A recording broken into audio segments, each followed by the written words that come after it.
وعلى آله الطيبين الطاهرين وأصحابه أجمعين.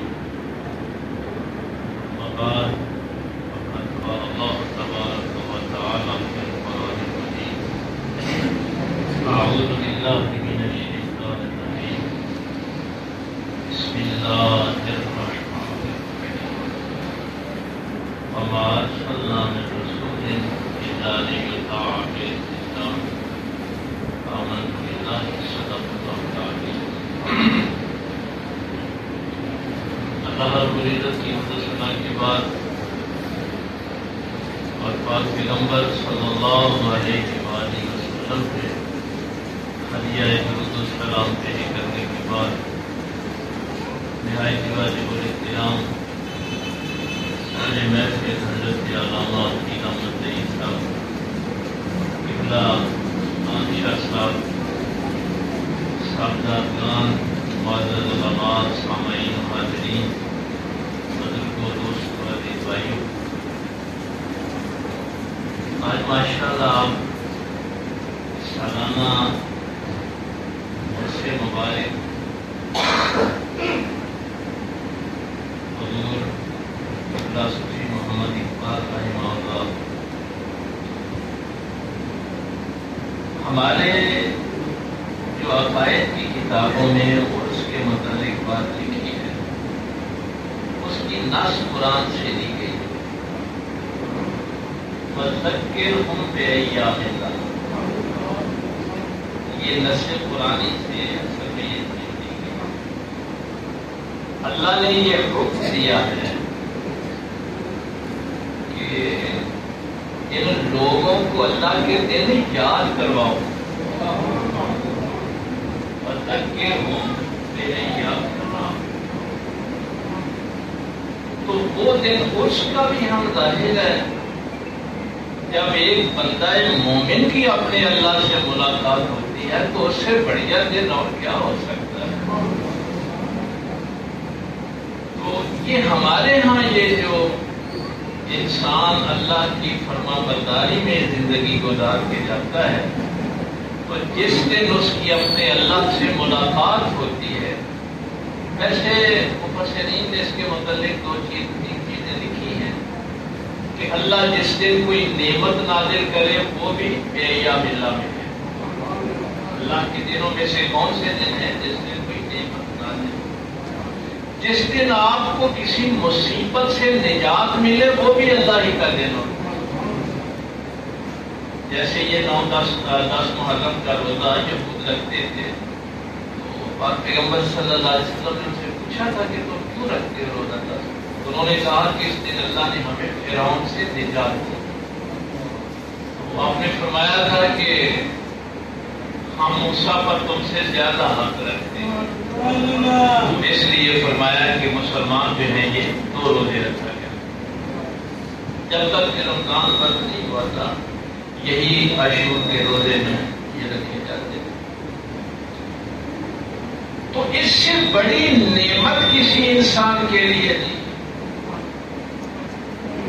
کہ وہ ایمان کی حالت میں اپنے اللہ کے حضور پیش ہو جائے۔ تو یہ جتنے بھی عرس کی تقریبات ہوتی ہیں، ہمیں اصل میں یہ بتایا گیا ہے کہ یہ چونکہ اللہ سے بندے کی ملاقات کا وقت ہوتا ہے، اس سے بڑی نعمت کا نزول اور ہوتا ہی کوئی، یہ اللہ کی نعمت کا خصوصی نزول ہوتا ہے۔ تو وَذَكِّرْهُمْ بِأَيَّامِ اللَّهِ جو ہے نا، اور بھائی کبھی آپ کو کوئی میلاد کے متعلق بھی پوچھ لے تو ان سے کہنا کہ اللہ نے کہا ہے ان کو یاد کرواؤ اللہ کے دن۔ یہ ہماری ڈیوٹی ہے کہ جس کو اللہ کے دن یاد نہیں ہے نا، وہ ہم نے یاد کروانے ہیں۔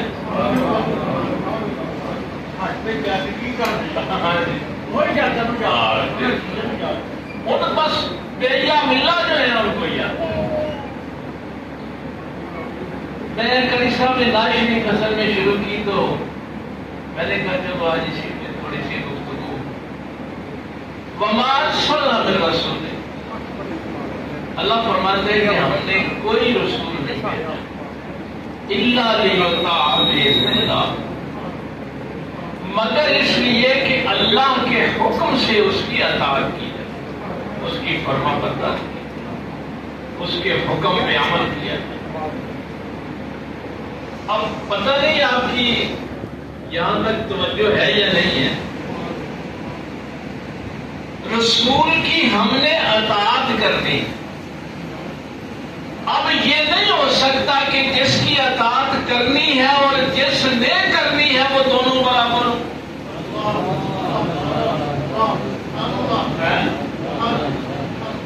بھائی جس کی اطاعت کرنی ہے اور جس نے کرنی ہے، کیا اللہ نے دونوں کو برابر کر دیا؟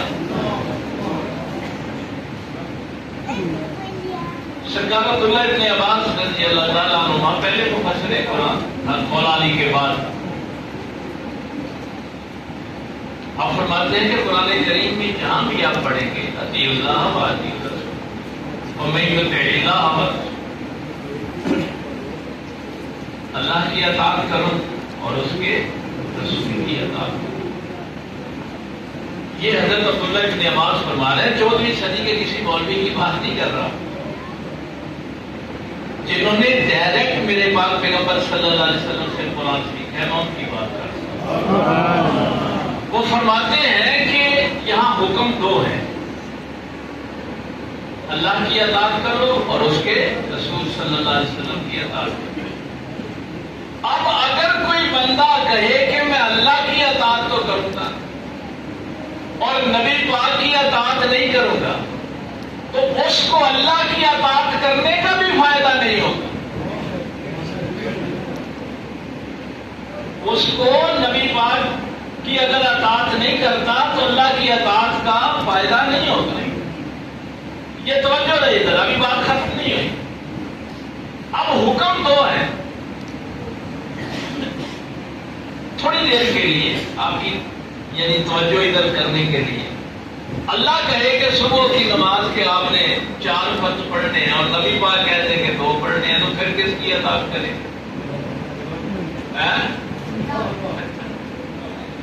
اللہ کہتے ہیں کہ اب 7 نمازیں پڑھنی ہیں، نبی پاک کہیں 5 پڑھنی ہیں، تو پھر کس کی اطاعت کریں؟ بھائی حکم تو 2 ہے نا، 2 حکم ہے، اللہ کی اطاعت بھی کرنی ہے، نبی پاک کی بھی کرنی ہے۔ عبداللہ ابن عباس اس پہ ایسے ہی نہیں بحث کر رہے، اگر دونوں کے حکم میں فرق آ جائے تو کس کی کریں گے؟ اللہ کی کریں گے، نبی پاک کی کریں گے؟ اور بھائی نہیں، یہ ہو نہیں سکتا۔ کیوں؟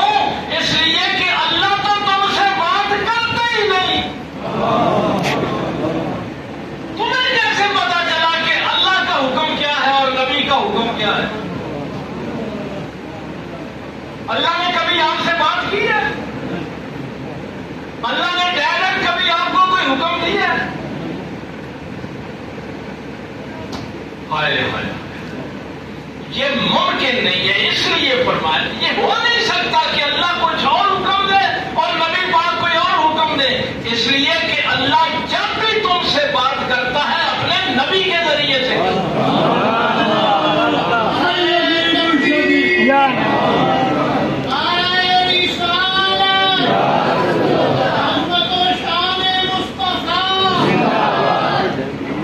اللہ تم سے ڈائریکٹ بات کرتا ہی نہیں۔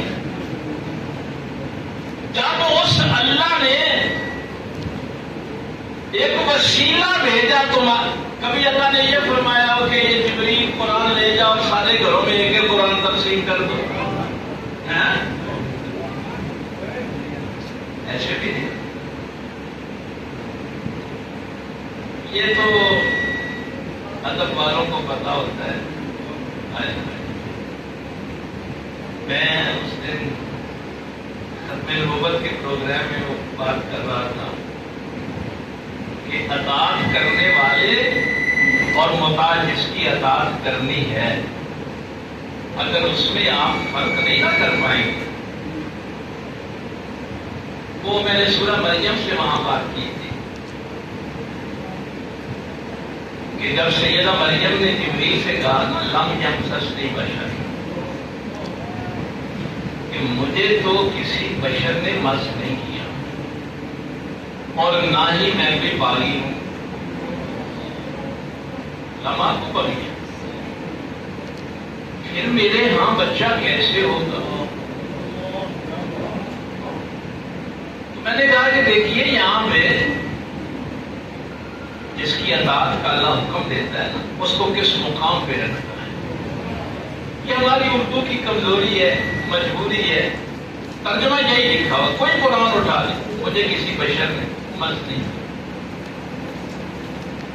لیکن عربی زبان میں علماء تشریح فرمائے، مفردات القرآن میں امام راغب نے اس کی شرح لکھی. وہ کہتے ہیں کہ عربی زبان میں دو الفاظ، ایک لمس اور ایک مس. لمس بھی ہاتھ سے چھونا ہوتا ہے. تو ہاتھ سے چھونے کے دو مقاصد، ایک تو کسی کے جذبات کو برانگیز کر وہ لمس ہوتا ہے، اور مس ہوتا ہے تعظیماً کسی کو چھونا. تعظیماً چھونا. لا یمسہ الا المطہرون. قرآن کو آپ چھوئیں گے کس لیے؟ احترام کے، عزت کے. خانہ کعبے کو چھوئیں گے عزت کے. حضرت صاحب کے ہاتھ کو بوسہ دیں گے عزت کے. تو یہ ترجمہ جو ہوا ہے، ہمارے بزرگوں نے کہا ہے کہ یہ ترجمہ ٹھیک نہیں ہوا کہ مجھے کسی بشر نے مس نہیں کیا، بلکہ جب لم یمسسنی بشر آیا تو اس کا مقصد یہ تھا کہ مجھے تو تعظیماً بھی کسی نے نہیں چھوا. میری پاکیزگی اور طہارت کا تو یہ عالم ہے کہ کسی نے تعظیماً بھی مجھے ہاتھ نہیں لگا. یہ جن کو اللہ وسیلے بناتا ہے نا، ان کے مقام کو پہلے سمجھنا ضروری ہے. اب وہ جو بات سرکار عبداللہ ابن عباس رضی اللہ تعالیٰ وہ آپ تک پہنچا. اللہ تعالیٰ کسی فرشتے کو آپ تک گفتگو کے لیے نہیں بھیجتا. یہ ممکن نہیں ہے. اگر اس میں کوئی تھوڑی سی بات ہوتی نا کہ اللہ کا حکم اور ہوتا اور نبی کا اور ہوتا، تو پھر اللہ یہ نہ فرماتا میں جو تیرے رسول فقط آتا. اللہ نے یہ نہیں فرمایا کہ جس نے اللہ کی اطاعت کی اس نے نبی کی بھی اطاعت. فرمایا جس نے نبی کی غلامی کی اس نے اللہ کی کر لی. اب وہ یہ فرق نہ کرے کہ اللہ کی اطاعت اور ہے اور نبی کی اطاعت اور. لیکن علماء کی جب باری آئی نا تو پھر یہ بات ضرور فرمائی، اطیع اللہ و اطیع الرسول واولی الامر منکم. بھائی علماء جو ہیں ان کی بھی اطاعت کرنی ہے، لیکن یہاں فرمایا فَإِن تَنَازَعْتُمْ فِي شَيْءٍ فَرُدُّوهُ إِلَى اللَّهِ وَرَسُولِهِ. اگر علماء کے ساتھ رشتے ہو سکتے ہیں، نبی کا حکم اور علماء کا حکم اور، تو پھر تم نے اپنے علماء کو چھوڑ دینا ہے، اللہ رسول کی طرف واپس پلٹ جانا. فَرُدُّوهُ إِلَى اللَّهِ وَرَسُولِهِ. پلٹ جاؤ وہاں پہ. پھر یہاں رکنے کی ضرورت نہیں. پھر یہ نہیں آخنا کہ میرے پیر نے آخیا ہے، میرے امام نے آخیا ہے. نہیں. اگر نبی کے حکم میں یا کیا بتاؤں آپ کو، اللہ علیہ ضرورت نہیں ہے.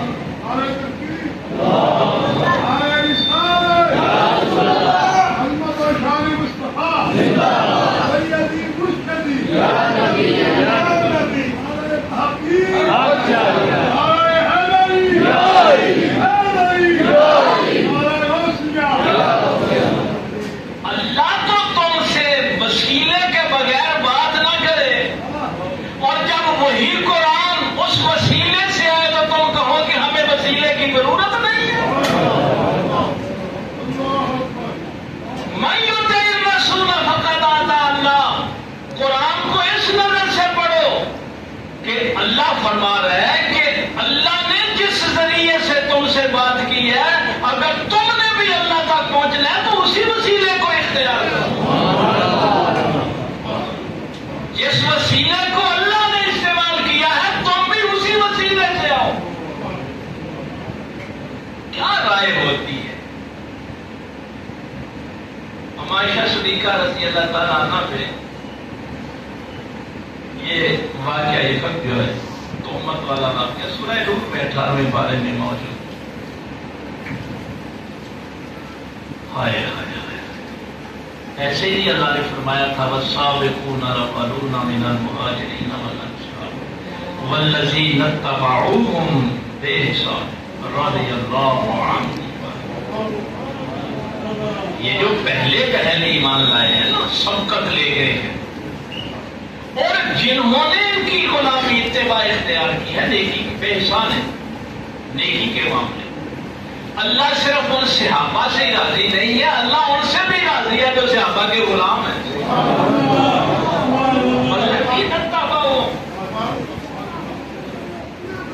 اللہ ان سے بھی راضی.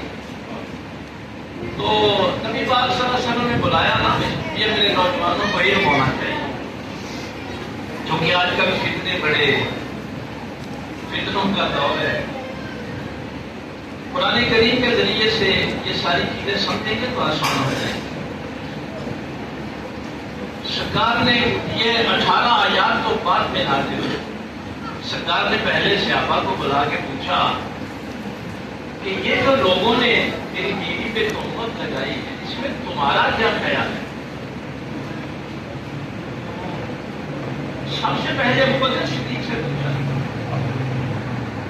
عائشہ صدیقہ اتنے دن باپ کے گھر میں تھی نا، ایک مہینہ ادھر ہے. ہائے حضرت ابو بکر صدیق کا جملہ سنیے، ایمان ہوتا کیا ہے؟ یار ہمیں تو پتہ ہی نہیں ایمان ہوتا. فرمایا ابو بکر تیرا اپنی بیٹی کے متعلق کیا خیال ہے؟ کتنا مشکل کام ہے. حضرت ابو بکر صدیق رضی اللہ تعالیٰ عنہ نے کہا یا رسول اللہ، میں نے تو جس دن سے کلمہ پڑھا ہے میری کوئی رائے نہیں.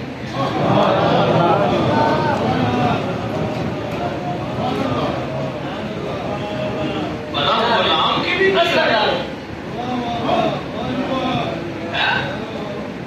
اطاعت کرنے والا مطاع سے کہے کہ میری بھی کوئی رائے ہے. کیا اطاعت کی ہے اس نے؟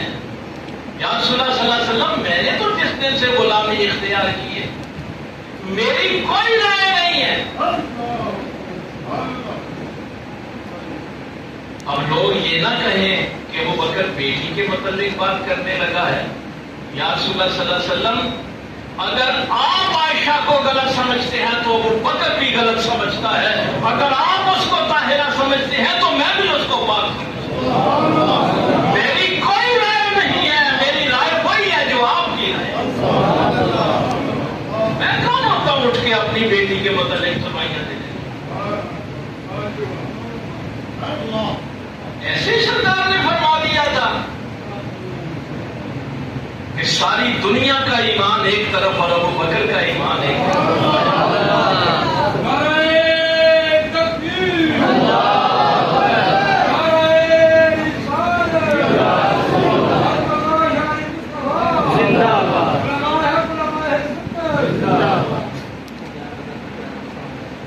ویسے اس آیت کے مطلب یہ میرا موضوع نہیں ہے. شالیس نئی نے اس غمافل غار کی تفسیر میں یہ بھی بڑا خوبصورت جملہ ایک مفسر نے لکھا ہے کہ اللہ تعالیٰ نے یہ نہیں فرمایا کہ ان دونوں میں سے ایک دونوں میں سے دوسرا. حدیث نے نہیں کہا کہ دو میں سے ایک جو تھا، دونوں میں سے دوسرا جو تھا. تو وہ جو عربی قاعدہ انہوں نے وہاں لکھا ہے نا، وہ یہ ہے کہ اگر اللہ تعالیٰ فرماتا کہ ان دونوں میں سے ایک نے بات کی تو پھر یہ ہوتا کہ دوسرا اور ہے، یہ ایک اور ہے. جب ثانیس نہیں نے کہا نا تو اس کا مطلب یہ تھا کہ ظاہراً تو ایک آقا تھا، ایک غلام تھا، لیکن دونوں پر انوار و تجلیات ایک ہی پڑ رہے. وہ نبی ہو کے سچا تھا، یہ غلام ہو کے سچا تھا. اور یہ اثرات جب یہ مدینہ شریف پہنچا تھا نا قافلہ، تو لوگ حضرت ابوبکر صدیق کے آگے پیچھے پھر رہے تھے. یہ بھی علماء کو ساری بات بتانی چاہیے. پھر حضرت ابوبکر صدیق نے کپڑا جو ہے نا سرکار کے اوپر کر دیا تھا. کوئی فرق ہی نہیں کر پا رہا تھا کہ محمد کون ہے اور ان کا غلام کون ہے.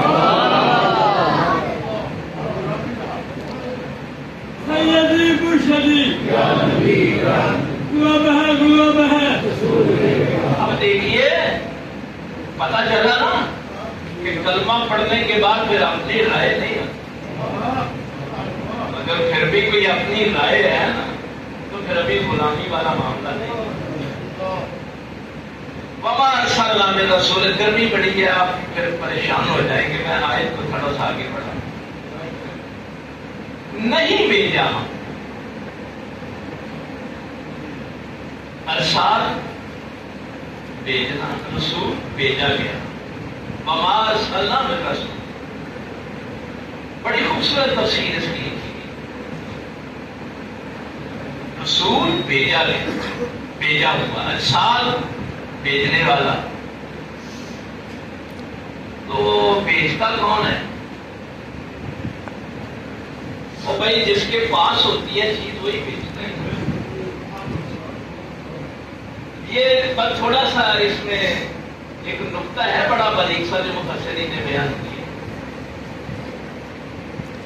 اللہ تعالیٰ یہ بیان فرما رہا ہے, یہ جو بات آپ کی ہو رہی کہ میں نے بھیجا ہے نا, اللہ نے بھیجا ہے. تو بھیجنے سے پہلے یہ تمہارے قریب تھا کہ میرے قریب تھا؟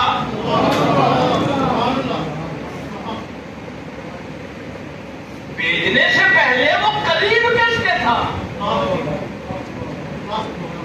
اطاعت اس کی کرنی ہے جو بھیجنے سے پہلے بھی اس کے قریب تھا.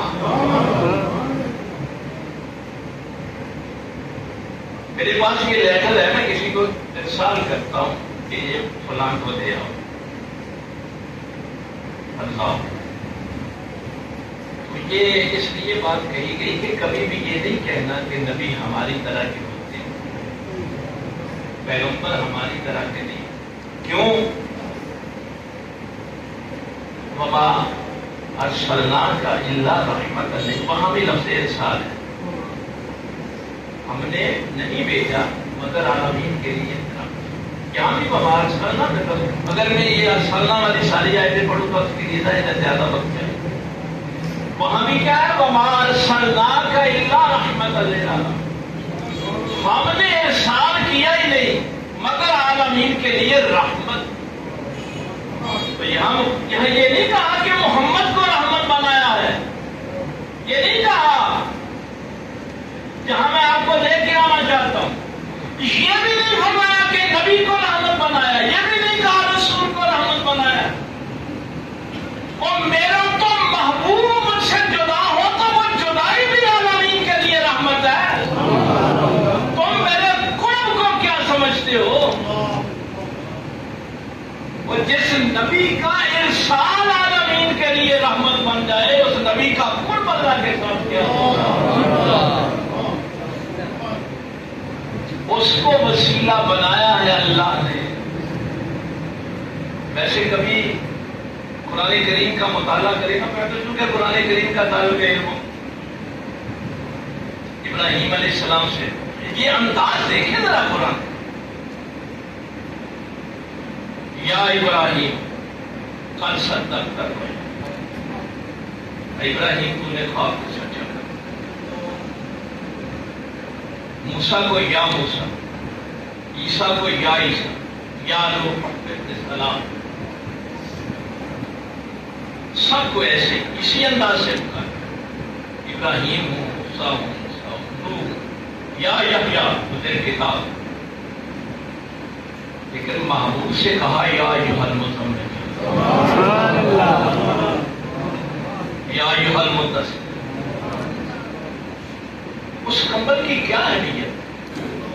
وہ اللہ صرف اپنے نبی کو نہیں دیکھتا, اللہ تو نبی کے ساتھ نسبت والی بھی ہر چیز کو دیکھتا ہے.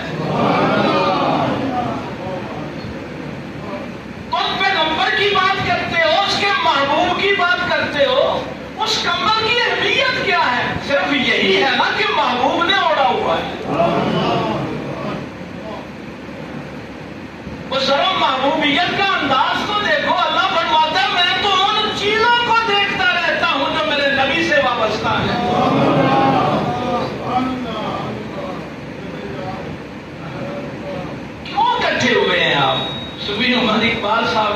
ذکر کے لیے. او بھائی وہ ساری زندگی اس ذکر میں رہے. اللہ کو یہی پسند ہے جو میرے نبی کے ذکر میں رہے، اس کا بھی ذکر ہوتا ہے.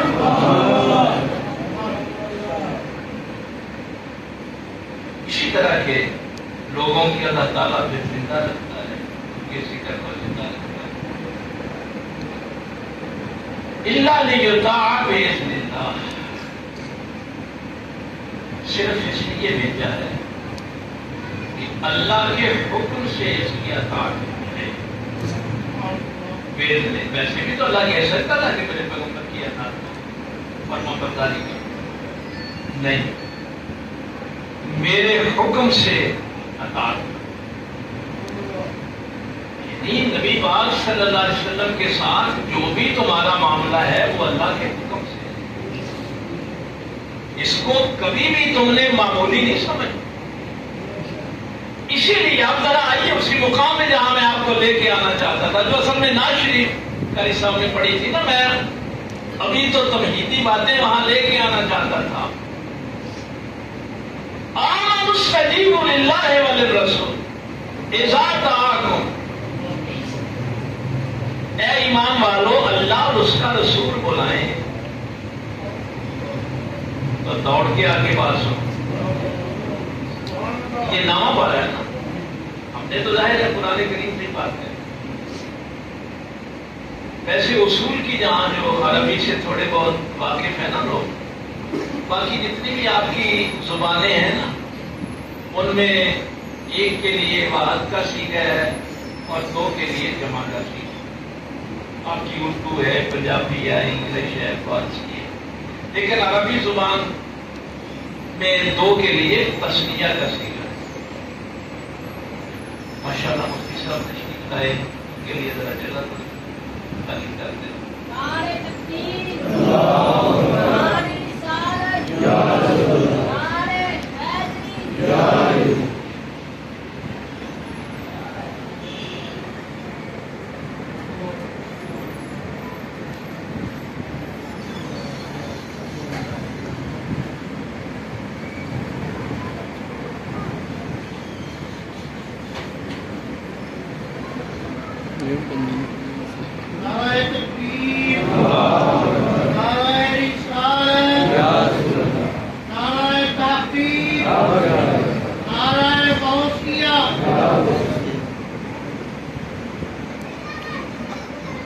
یہاں پہ تسنیہ کا سیغہ نہیں. آمنوا استجیبوا للہ وللرسول اذا دعاکم، یہ واحد کا سیغہ. حالانکہ اصولاً یہاں پہ تسنیہ کا سیغہ آنا چاہیے، کیونکہ پیچھے حکم کیا ہے کہ اللہ بلائے اور اس کا رسول بلائے. آگے سیغہ واحد کا ہے، اذا دعاکم. کبھی یہ نہیں سمجھنا کہ اللہ کا بلانا اور ہے اور رسول کا بلانا اور ہے. اگر سیغہ تسنیہ کا آتا نا تو پھر یہ ہوتا کہ اللہ کا بلانا اور ہے اور رسول اللہ صلی اللہ علیہ وسلم کا بلانا اور ہے. نہیں، آگے سیغہ واحد کا ہی ہے کہ اللہ کا اور اس کے رسول کا بلانا ایک ہی ہے. اس میں کبھی تم نے فرق نہیں کرنا. اب ہوگا کیا؟ دیکھیے قرآن کریم جو بات کرتا ہے ہوگا کیا. اس اطاعت کا آگے میں ثمر آپ کو عرض کر رہا ہوں کہ اللہ کے حکم سے جب آپ نے پاک پیغمبر صلی اللہ علیہ وسلم کی اطاعت کرنی ہے تو اس کا ثمر کیا؟ لوا یحییکم، تاکہ میرا نبی تمہیں زندگی عطا کرے.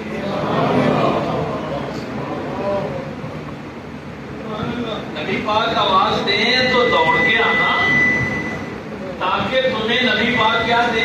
زندگی عطا کرے. کیا عجیب بات ہے. یہ سننا زندگی کی علامت اور پھر چل کے آنا زندگی کی علامت ہے.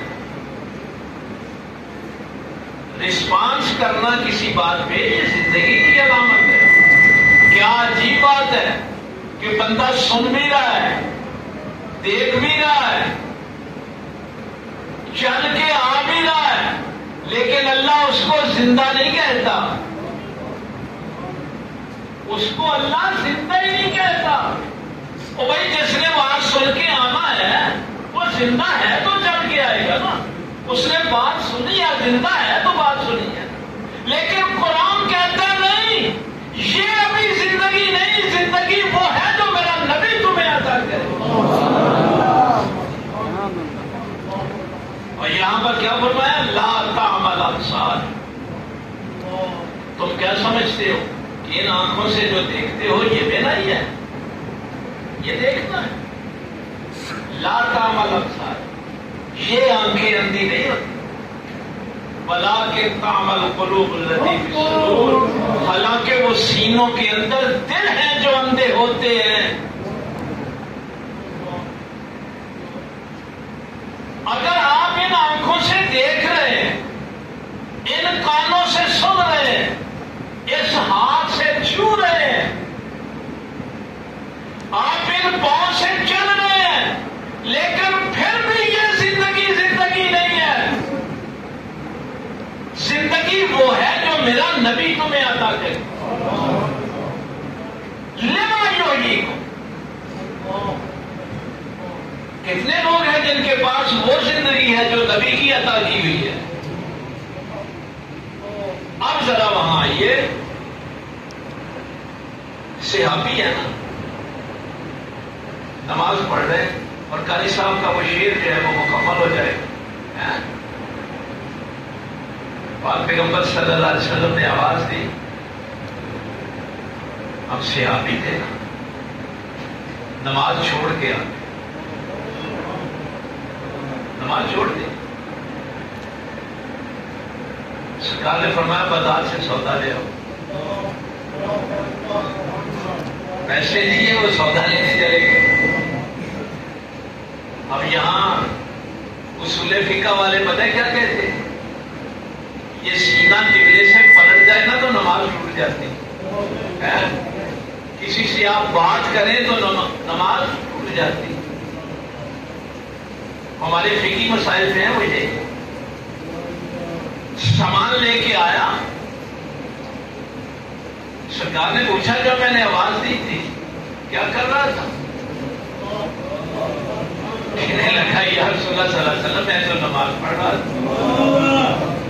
فرمایا جہاں سے چھوڑ کے آیا تھا نا وہیں سے جا کے پڑھ، جب تک تو نبی کے کام میں رہا ہے نماز ہی میں رہا ہے۔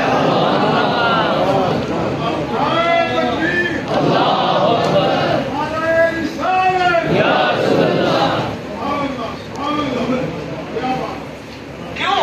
انہوں نے قرآن کی یہ آیت پڑھی تھی کہ جب نبی پاک بلائے تو پھر سارے کام چھوڑ کے آ جانا ہے۔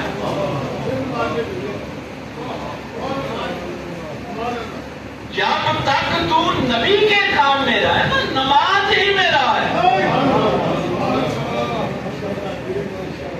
اس والا حضرت نبی قاری صاحب اسی لیے کہا تھا کہ اصل و رسول بندگی۔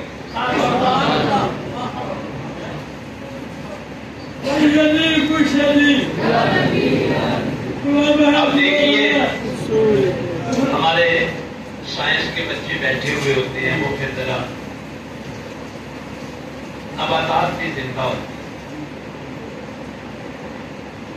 یہ جو درخت ہے یہ بھی زندہ ہوتا ہے۔ میں ذرا اس آیت کو مکمل کرنا تھوڑا سا، لیکن جب درخت سوکھ جائے اس کی گروتھ رک جاتی ہے، جڑ کٹ جائے تو پھر وہ زندہ نہیں۔ جس درخت کی جڑ کٹ جائے وہ سوکھ جائے تو وہ زندہ نہیں۔ لیکن مولانا روم نے یہ اس روایت کو قصبے شریف میں بڑے خوبصورت انداز میں بیان کیا کہ جڑ کٹی ہوئی تھی، سونے ہنانا سوکھا ہوا تنا تھا۔ بھائی میں روایت وہ بیان کروں گا جو سارے کرتے ہیں۔ کیا ہے؟ پیغمبر ہاتھ رکھتے ہیں خطبہ دینے کے لیے، جمعے کا خطبہ دیتے ہیں تو ستون پہ ہاتھ رکھتے ہیں۔ اب ممبر بن گیا، حضور ممبر پہ تشریف لے آئے. اب کیفیت کیا صحابہ نے بیان کی؟ کسی کے رونے کی آواز آ رہی تھی اور کوئی نظر نہیں آ رہا تھا. رو کیسے رہا تھا؟ جیسے بچہ ماں سے بچھڑ کے روتا ہے. اس درد سے رو رہا، اس کرب سے رو رہا. سارے ایک دوسرے کو دیکھ رہے. رونا زندگی کی علامت ہے. محبوب کی جدائی محسوس کرنا زندگی کی علامت ہے. جس کو ساری دنیا مردہ کہے، اگر حضور کے ہاتھ کے نیچے آ جائے، سبحان اللہ، سبحان اللہ، سوکھا ہوا بھی ہو تو زندہ ہے. جو حضور کی محبت میں اس دنیا سے کیا ہے، اسی کو تو نبی پاک نے زندگی عطا کی ہے. اب اس سونے ہیں نانا کے اندر جتنے بھی علامات ہیں کیا ہیں؟ زندگی والی ہیں. یہی تو اللہ فرما رہا ہے کہ آؤ میرے محبوب کے پاس، میرا نبی تمہیں زندگی عطا کرے. اس کو پھر یہ موت نہیں مار سکی. یہ جس موت سے تم ڈرتے پھرتے ہو نا، پتہ نہیں کسی موقع پہ میں نے یہ بات آپ سے عرض کی تھی یا نہیں کی تھی. ہمارے استاد مقرر تھے اس آیت کو سمجھانے کے لیے بڑی خوبصورت بات کہا کرتے ہیں، کل نفس ذائقۃ الموت.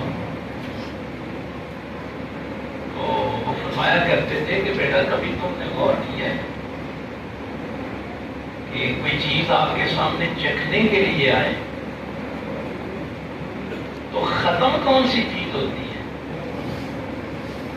جو چیز چکھی گئی ہے وہ چیز ختم ہوئی کہ چکھنے والا ختم ہوا؟ بھائی کلو نفس ذائقۃ الموت، موت کا ذائقہ چکھنا ہے نا. تو مومن جب موت کا ذائقہ چکھتا ہے تو موت ختم ہوتی ہے، مومن ختم نہیں ہوتا.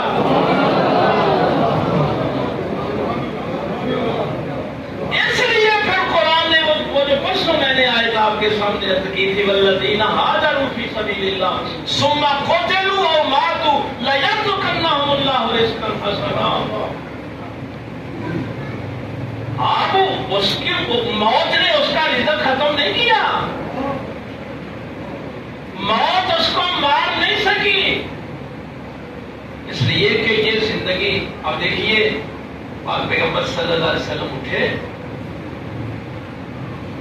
ستون کے اوپر ہاتھ رکھا، وہ ہچکیاں لیتے ہوئے خاموش ہو گئے. ہچکیاں لیتے ہوئے خاموش ہو گئے. فرمایا تمہیں ادھر پھر لگا دیتے ہیں، برابر ہو جائے گا، کھجوریں لگیں گی، لوگ کھایا کریں گے. نہیں مانا. فرمایا پھر تجھے جنت میں لگا. اس ستون کو وہاں دفن کیا گیا، باقاعدہ اس کی تدفین ہوئی ہے. ہاں یا رسول اللہ صلی اللہ علیہ وسلم دنیا میں نہیں زندہ رہنا چاہتا کہ تیرے پھل لگیں اور ہمیشہ قیامت تک رہے. نہیں، مولانا روح نے جانے یہ جو بات آگے لکھی ہے، کیونکہ اس نے اس دنیا کی زندگی کو نہیں مانی، جنت کی زندگی مانی. اس لیے اس نے کہا یا رسول اللہ صلی اللہ علیہ وسلم ہو سکتا ہے یہاں میں رہوں، ابھی تو صحابہ ہیں، آپ کے غلام ہیں، بعد میں کوئی آپ کا دشمن بھی میرا پھل نہ کھانا شروع کر دے. جنت میں تو جو بھی کو کھائے گا آپ کا غلام ہی کھائے گا. ہاں، تو پاک پیغمبر صلی اللہ علیہ وسلم کے ساتھ ایک سوکھے ہوئے تنے کا اگر تعلق ہو جائے، بات تعلق کی ہے، اگر ایک سوکھے تنے کا تعلق ہو جائے تو اس کو پھر یہ موت نہیں مار سکتی. ایک بندہ مومن کی آپ نے کیا شان. بھی محمد اقبال صاحب نے اس ممبر پہ بیٹھ کے ساری زندگی اس نبی کی نعتیں پڑھی، اس پیغمبر پہ درود و سلام پڑھا، شکر کی زندگی گزاری، ابتلا اور آزمائش صبر کے ساتھ اس کا مقابلہ، یہ دونوں چیزیں ذہن میں رکھیں، چونکہ یہ میرے پاک پیغمبر صلی اللہ علیہ وسلم کا ارشاد ہے۔ مومن کبھی گھاٹے میں نہیں رہتا۔ یہ جو گھاٹے شاٹیاں کے معاملے ہوتے ہیں نا، یہ ان کے نہیں ہوتے ہیں جو صاحب ایمان نہیں ہوتے۔ جو صاحب ایمان ہوتے ہیں پاک پیغمبر صلی اللہ علیہ وسلم نے گارنٹی دی ہے کہ وہ کبھی گھاٹے میں نہیں رہتے، کبھی خسارے میں نہیں رہتے۔ یا رسول اللہ صلی اللہ علیہ وسلم وہ کیوں؟ فرمایا اگر اللہ نعمتیں دے تو وہ شکر کرتا ہے، پھر بھی اللہ کو راضی کر لیتا ہے، اگر آزمائش آ جائے تو صبر کرتا ہے، پھر بھی اللہ کو راضی کر لیتا ہے۔ مومن دونوں حالتوں میں کبھی گھاٹے کا سودا نہیں۔ مومن کی دونوں کیفیتیں گھاٹے والی نہیں ہوتی، وہ شکر اور صبر کے ساتھ زندگی۔ اور پھر آگے جو آیت تھی وَلَوْ أَنَّهُمْ إِذْ ظَلَمُوا أَنفُسَهُمْ جَاءُوكَ فَاسْتَغْفَرُوا اللَّهَ وَاسْتَغْفَرَ لَهُمُ الرَّسُولُ۔ میں نے کہا کہ آیت کو ذرا تھوڑا سا مکمل کر دوں۔ اب اطاعت تو کر لی، حاضر بھی ہو گئے، پھر بھی غلطی ہو گئی، گناہ ہو گئے، بھول چوک ہو گئی۔ بھائی انسان ہے نا، جہاں انسان ہے وہاں نسیان تو ہوگا،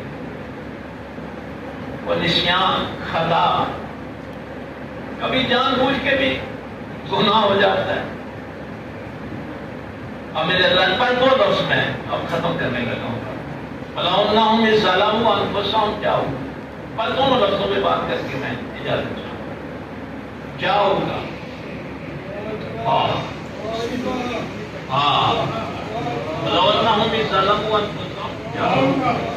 اللہ نے یہ نہیں کہا کہ تو نے اپنی جان پہ ظلم کر لیا، اطاعت میں کوئی غلطی ہو گئی، فرما برداری میں کوتاہی ہو گئی، یہ نہیں کہا مکے چلا جائے،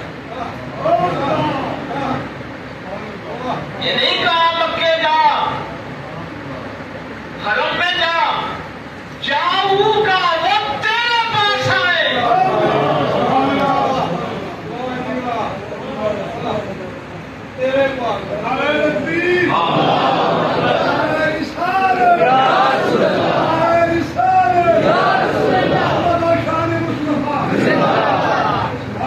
اب اطاعت میں اگر کمی رہ گئی تو پھر بھی مکے نہیں جانا، تیرے پاس آئے،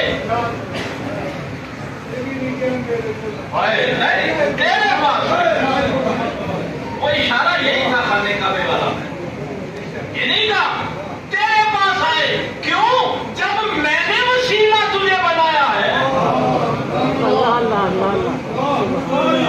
یہ کون ہوتے ہیں کسی اور کو وسیلہ بنانے والے یا بغیر وسیلے کے آنے والے؟ لیکن ایک بات یاد رکھنا، یہاں چونکہ میرے پاس وقت نہیں ہے، دونوں لفظوں کو جاؤں کا وسیلہ، آپ نے اپنی جانوں پہ ظلم کر لیا تو اسی وسیلے کے پاس آ جس وسیلے سے اللہ نے تیرے ساتھ بات کی ہے۔ اب اللہ سے استغفار کر، اللہ سے معافی مانگ، واستغفر لهم الرسول۔ دیکھیے یہ دو لفظ میں نے آپ تک پہنچانے، جاؤں کا وسیلہ ہے اور واستغفر لهم الرسول شفاعت ہے۔ صرف وسیلہ اختیار کرنے سے بھی نہیں بخشوں گا جب تک یہ وسیلہ تیری سفارش نہ کرے۔ ہاں، یہ بھی نہیں ہے کہ تو کہے کہ میں نے کلمہ پڑھ کے وسیلہ تو انہیں کو بنایا ہے نا، اب دیکھوں گا میرا محبوب تیری شفاعت بھی کرتا ہے کہ نہیں کرتا۔ تو میرے محبوب کو وسیلہ بھی بنا، اور جب میرے پاک پیغمبر صلی اللہ علیہ وسلم میرا رسول شفاعت کر دے، لوجد اللہ تعالی، اللہ تیری توبہ بھی قبول کرے گا، رحم بھی کرے گا۔ آج لے ان کی پناہ، آج مدد مانگ، نہ مانے گے قیامت کو ادھر۔ اللہ عمل کی توفیق دے۔